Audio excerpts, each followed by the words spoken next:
וואו, וואו, וואו, תראה איזה מטורף. החולדה לקחה את כל הבונזו של החתול, תראה מה היא עשתה פה, איזה מצבור. וואו.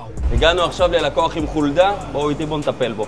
פה כל יום אני בא בבוקר, יש פה קקה, פיפי, מוצאים מפה דברים מלמטה, לא יודע מאיפה, שנים עברו. אני רואה סימני חרסום. בוא תראה, אתה רואה את הגללים? פה יש לי את הפינת האכלה של החתול, צריך להיזהר על החתול אחי. אל תדאג, לא מיצי, נפגע בו. תנו חבר. כנראה שהחתול לא עוזר, אבל וואלה. יש לו פה יום הולדת, תראה כל זה של החולדה. מה השלט? פה הוא נכנס. פה לבפנים. הנה, אני רואה את הסימני חרסום. נצא החוצה, נראה לאן זה מוביל. אתה רואה את המחילות האלה? או תראה את המחילות מסביב לכל המקום. אתה רואה את החול? לא סתם נהיה ככה חול. אתה רואה, זה מוביל פנימה. עכשיו אנחנו נשים בתוך המחילות פנימה רעלים, כי בטח היא יוצאת ונכנסת.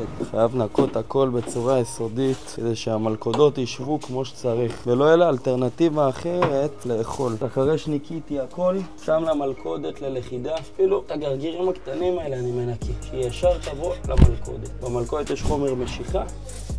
ובואו נגיע לפה יותר מאוחר, נראה מה התוצאה. רואה? כל סיטואציה עם חולדה זה משהו אחר לגמרי. יש לכם בעיה עם חולדה? ראיתם גללים? דברו איתי.